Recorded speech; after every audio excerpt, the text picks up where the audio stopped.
Ladies and gentlemen, welcome to Creating Tailwinds podcast by Flight Path Financial with your hosts, John Urbick and Jared Adams. Join us today as we discuss the power of infinite banking. And here we go. Well, greetings, John. Hello again. Jared, how are you? You are up in Minnesota. We're up there in Minnesota. Yeah.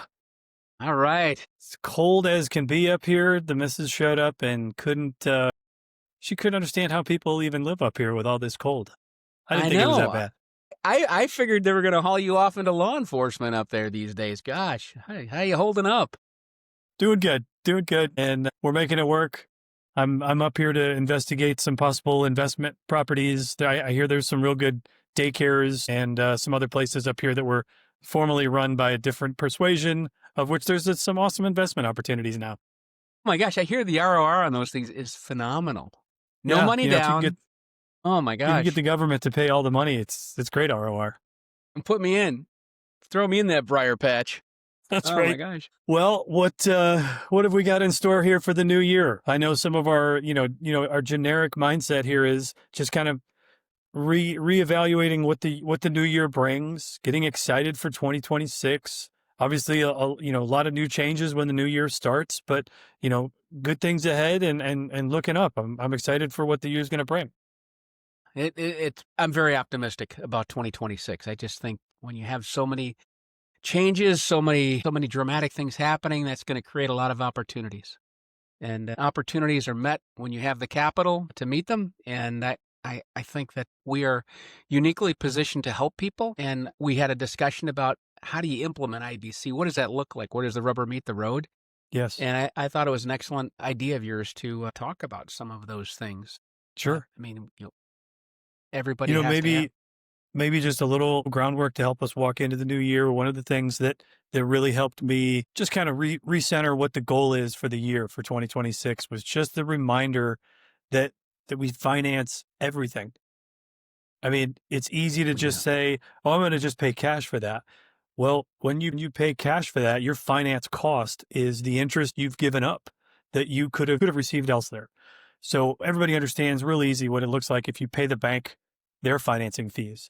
Right. But it's not as well understood that if you pay cash, there is a cost to finance. So the reminder is we finance everything. Every purchase we make is financed. It's either done through a loan through a bank or another commercial lender or some other instrument, or it's done by paying cash and giving up the interest you could have made by holding on to that. So that was a good reminder for the year on what that looks like in terms of a mindset. And on your point about cash, it's a double-edged sword. Two parts of that people don't really consider. On the cash component, when people want to be conservative and responsible, and that's wonderful, and they're going to pay cash, they're not going to carry the debt. It's wonderful. But there's two parts, of course. One is the future interest on the money that you lose, just putting them into a safe money position, put them into T-bills getting 4%. Adds up to quite a lot of money over time. You look at a 10-year time horizon, it's thousands and thousands of dollars to people. The other part of that equation is not only are you giving up the future earnings power on that money every year, our purchasing power is slipping from inflation because they're printing more money. And so you've got this divergence. Both of them are working against us. And so you and I try to show people, says, well, what can we do about this? Yeah, that's spot on. I mean, that's a great description of kind of that double-edged sword that you've got up ahead of you, of which we don't really have a whole lot of control over that. I can't control whether or not the Fed prints more money. I can't control what the T-bill rate is, but I can control the finances and the income that comes into my household and where that is stored and where I place my warehouse of wealth to know that I have access to it. Our first podcast for the year was about liquidity. I mean, it's spot on to follow up with that to say, where is your liquidity? Where are you storing your warehouse of wealth? Well, what do you think? I put together a little PowerPoint. Why don't I bring that up and Sure. You can kind of walk us through it? Does that sound okay? Yeah, that sounds great. All right. So this is one of the points that we wanted to share with people, that our vision runs parallel with some of the smartest people we know Yes. on what we can do about what you just described. And so as we work our way through this, why you need to be the banker in your life and what that means. So So here we go. Nelson would remind us that you should be the CEO of two industries, and that is whatever industry that excites you, whatever your job is, and a banker. You should be both. Now, you don't have to be the CEO of a major corporation for that to still work. You could be a two employee or a government employee or even a business owner. All of those work, but that's a primary source of income, right? And banking. And that takes us to And so we move from that into the hidden cumulative interest that you pay now. So let's show you how you can handle that, how you can take control of that. So we talked about this. You finance everything you buy. There are no exceptions. You borrow from the bank, you pay them interest. If you use cash, you forfeit all of the earning power. And in infinite banking, we're talking about how you are the bank and you recapture the interest that you would normally pay to commercial lenders. So we're looking at that in the sense that if you recapture the banking function for your household automatically, without talking about interest rates, without talking about rates of return, automatically you are reclaiming 34.5% of your household expenses, because that's a number that Nelson would calculate when he calculated on average how much money leaves the household environment and leaves to go pay for the cost of interest. He calculated it at 34.5%. So all of those other rates, what you receive back on a rate of return, or whether or not you're paying 3% for a mortgage or 7, all of those are just icing on the cake when you recapture the 34.5%. Would you agree with that? 100%, Jared. 100%. So why don't we tell people what happens when you become your own banker? I'll just cut through a few of these and you can give your commentary. So guaranteed increases. So we're talking about two different, I guess, sides of the ledger in terms of what a policy provides. You have a guaranteed side and a non-guaranteed side. The Yes. guaranteed side is guaranteed to increase in cash value and death benefit every year that you continue to pay your premiums. So you've got a guaranteed increase. One of the other things that shows up here that we would, a term that we would use is uninterrupted compound growth, Right. where it is compounding on itself year over year. All you've done is raise the bar for the next year.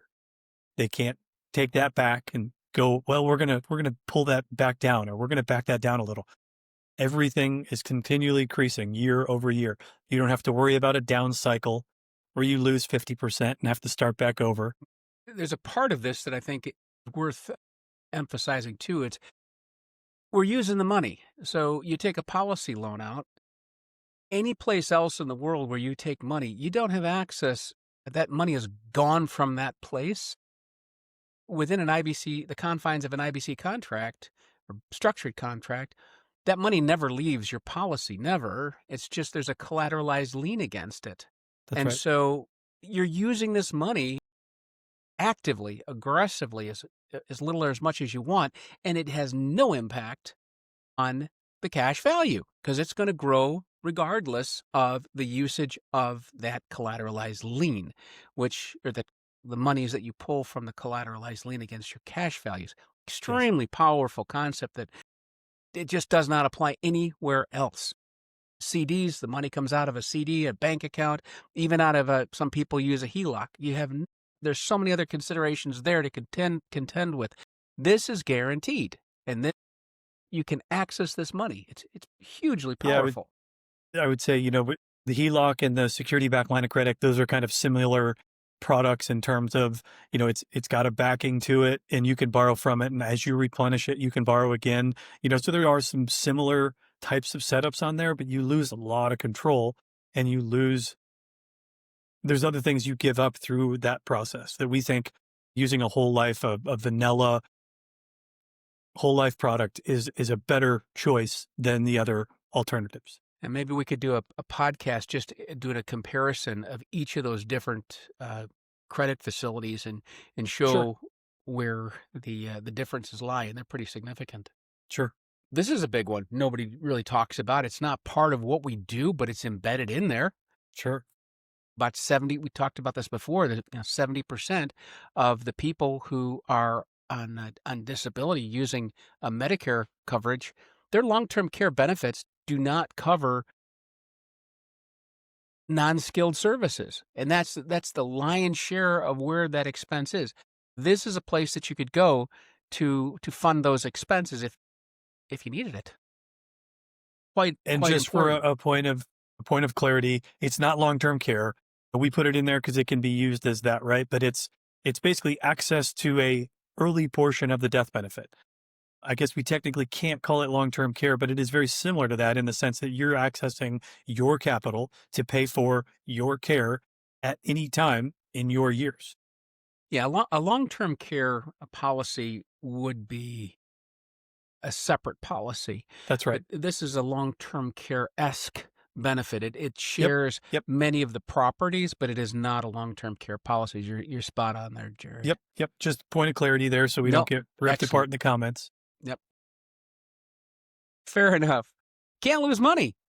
That's You right. can't lose money. The insurance company's got to go belly up for you to lose money on this thing.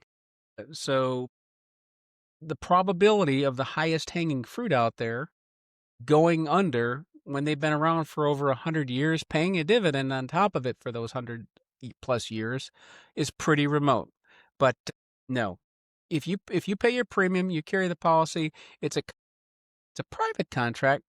Excuse me, private contract between you and the insurance company. Your money is about as safe as it's going to get, unless you're going to throw it in precious metals in a vault. Sure. That's right. Completely agree. And your dividends are dividend gains are tax free, again, up to basis. So up to the amount that you've put in, unless you cancel or lapse the policy. So excellent point here that the gains that are made are tax free. We could get into the weeds real quick there and throw some numbers around, but I know we tend to lose folks when we do that. So I have no problem leaving that right where it is. I think that's a great point. All right. Press on. Now, this is one shout out to the bankingtruths.com guys. I swiped one of their slides because I don't believe in reinventing the wheel. They did a nice job putting this together. But why don't you talk about this, Jared? The typical bank money flow versus IBC. Yeah, I love this. This is such an awesome just graphic to show how this works. You could take that top picture that's got the blue stairs. You could use that also in the inverted fashion, right? You could put that below the line. But Yes. either Good. of them are very similar, where at the end of the day, you end up back at zero. Because in this scenario, what they're showing as you walk up those steps is that you've saved, saved, saved, saved, and then you spent. And you go right back to zero, and then you save, save, save. You might be gaining a couple of points of interest along that line there, but then it gets to a spot and you spend it. Same thing on the other. So it just is a repeating cycle. Save, save, save, and then spend. Again, you could do the opposite side of that black line, and you could go down below where you take debt and then pay off, pay off, pay off, pay off, take debt, pay off, pay off, pay off. Again, both scenarios, you end up Always back at working to zero. zero. Yeah. Always Yeah. working to zero. Never Again, get and ahead. this is a very common type of an explanation or an understanding, but we're talking about some of the bigger purchases in life, right? We're talking about large appliances, we're talking about vehicles, we're talking about homes, potentially investments. There's a whole slew of things where folks would go to the bank to receive a loan, and this is a similar, whether you're the save, save, save and spend family, or you're the debt first, pay back, pay back, pay back. Generally speaking, at the end of the day, you're going to end up at zero regardless throughout this process. And who's taking all that money home? The good old bank. Anything Right. that they're charging you in terms of the financing, or we talked about what it's like when you're saving up the cash and then spending. We've talked about both of those. So what we like on the bottom here is if you can set some perpetual motion, if you can get these whole life contracts up and running, and you can endure the upfront costs of starting a business, starting your own family bank, that if you can endure what that looks like, you have a perpetual tailwind. Doesn't get any more perfect than describing our name of our podcast, creating tailwinds. This is where this is from. The goal is set something up that is constantly creating financial tailwinds in your life. And this is the way you can do it. So as you're borrowing, excuse me, as you're borrowing from your policy, you're using those funds while it's growing in the background. You know, the one thing that's missing here on the y axis is showing time. Whether this is 1 year, 2 years, 10 years, or 30 years, it's irrelevant because what you're doing is constantly building these upward trajectory of how you can store your warehouse of wealth, just like we were talking about at the intro to this. And the key to this whole thing is driving the dividend. The dividend is driving that line that we're seeing, that green dashed line that's going parabolic. And how do you get more dividend? The first and most important thing, uh, Stay our around funds up in longer. Stay around. well, That's how you get yes. more dividends. Have a policy that's mature for 30 Yeah, years. yeah, but what does Jason Lowe always say? What Pay you say you got premium. to do? Pay premium. That's Pay it. premium. I love Don't him. make this hard. You That's pay right. premium, that's going to drive the dividend. The dividend is going to drive that arc, and it's going to go parabolic on you. You got to get through the first few years. Yeah, you're not going to see significant shift in the cash values, but as this thing grows, man, oh man, it takes off. That's right. It just takes off. All That's right, right. so let me So that's the goal. transition. Yep, that's the goal. So Yep. let's talk through. This is very simple stuff. This is how it works. This is IBC in action in a nutshell. Jared, you want to take it? This is all you. Okay. All right. I've been talking too much. I'm going to defer to you. No, I'm no, going no. to defer You've to been the doing a expert. phenomenal job here. So you take your money and you're going to simply fund a IBC designed life insurance contract, and it's a dividend paying whole life insurance contract from a mutual company is our preference by a long shot. And then once the money is sitting there, the cash values, you're going to have, we can build these things. Jared and I can build these things. So the lion's share of your premium is sitting there in cash value. Once it's sitting there in cash value, you can take the lion's share of that out as a loan, and that becomes a collateralized loan. It's a lien placed against your cash values. The cash never leaves your contract. It remains. And as you can see underneath, there's a little spigot, and you can turn that on or off, and you can use that money for any purpose you wish to, unrestricted. And that's a private transaction right now. That is not reportable to anyone, including the IRS, any government agency. This is a private contract between you and a private company. That's what this is. And then on your terms, and Jared and I would encourage you to do this in a disciplined way, you want to put the money back. So the That's right. loan repayment releases the lien on your cash values for your use again. So just to be clear, when you put money back into the policy by way of a loan repayment, you're saving on the loan interest, yes. You're still getting the dividend, but it is not increasing your dividend beyond that until you do what? You got to pay more premium. That That's right. is the Which you secret do so sauce for this stuff. typically at the annual renewal. Yep, absolutely Yep. right. Some And you folks like rinse to and pay repeat. monthly, quarterly, or semi-annually, but generally speaking, if you're an annual payer, when that renewal hits every year, you pay additional premium. It restarts and cycles the next year. They issue the dividend, and then the cycle continues. And I love this picture here. This is just a nice, easy description, of how this is set up. And I just want to come back and circle back at a term that you used that was so important. When we talk about setting up your own bank, you do borrow from the cash value of your life insurance contract. And just like you said here, the collateralized loan, that is an exact perfect description, but it's the cash value, right? Someone who's new to IBC, maybe they haven't read the book yet. It doesn't always make sense that they're not borrowing cash, but they're borrowing from their cash value of this contract. And the cash value is constantly increasing year over year. That's the part that's the uninterrupted compound growth. As long as you pay your premium the year over year, it is guaranteed to continue to grow and will do so like we've shown in that parabolic manner. And through that, you still get access to these collateralized loans that you can borrow your funds and put them to use in any way that you choose. Just like John said, this private transaction.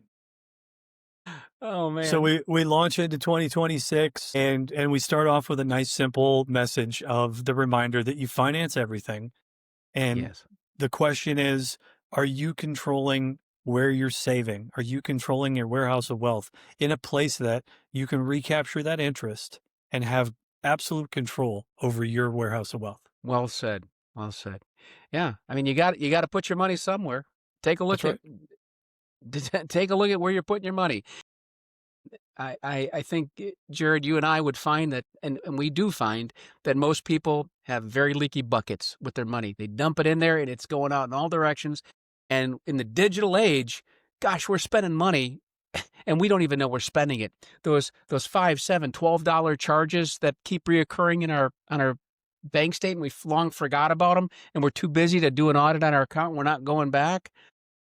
Hundreds and hundreds, in some cases, thousands of dollars that you could mine from just how you flow your money. And if you look at how much money you're keeping in your bank account, you're getting 0.02 nothing for that money. Why not put it in a place that you can access? You got full control over. It's a private transaction. It's not even looked at, or I should say, it's protected from probate, which is important for people for their financial planning down the road. It's just such a powerful tool. Why not take a look? Why not take a look? Give Jared a call. Give John a call. We can help you with this stuff. Love that. And if someone hasn't done so already and they're interested about learning more about this, obviously one of the first steps would be you can reach out to either of us through the website, get in touch with us. The website is flightpathfinancial.com. There's a contact us tab there. Or if you want to go do some research on your own, we recommend finding your local book retailer, whoever that is, and purchasing Becoming Your Own Banker by R. Nelson Nash, a quick 92-page read of describing how he stumbled into this process and yet how powerful of a tool that he discovered this to be. And it goes on from there. And there's a lot of different other resources than just that book, but that is by far number one, hands down, the stop where to first begin if you're unsure of whether or not this fits you or not. And you can get that book at flightpathfinancial.com. Also at our website. Resources page. Yeah. It's there. That's a there good plug. for your usage. And not only that, for those that know nothing about infinite banking, there's a very nice high-level review. Our first 10 podcasts on creating tailwinds, you and I walk through that book. Now, that's right. You need to read the book. I wouldn't just rely on the podcast. We do a pretty good job, I think. Sure. You get the commentary. Maybe if you read the first half of the book, go through and check out 1 through 5 and kind of see the commentary. Maybe it would start some conversations that you'd like to have when you do reach out to us and talk further about what this looks like. Yeah, that's well put. Well put. Love it. Love it. So, well, awesome. Well, cheers I want to make a great one shout 2026. out. Go right ahead. One shout out to your wife, Ashley, for all the hard work that she's done on our digital stuff. So, Ashley, thank you from the bottom of our hearts for doing the work that she did for us. So that's awesome. Thank you. She will very much appreciate that plug. I'll make sure she's tuning into this episode so she can hear the thanks. I'll leave you to your work there and look forward to the next one, Jared. Thank you much. Have a great day, John. We'll talk to you soon. You too, Jared. Thank you. Cheers. Bye-bye. We'd like to thank you for tuning in to today's episode of Creating Tailwinds podcast with your hosts, John and Jared. As always, we welcome your questions and critiques. You can reach us through the Contact Us tab at flightpathfinancial.com. Remember, it's all about how you think. As Nelson Nash has said about infinite banking, give it your close attention, and it can make a radical improvement in your financial future.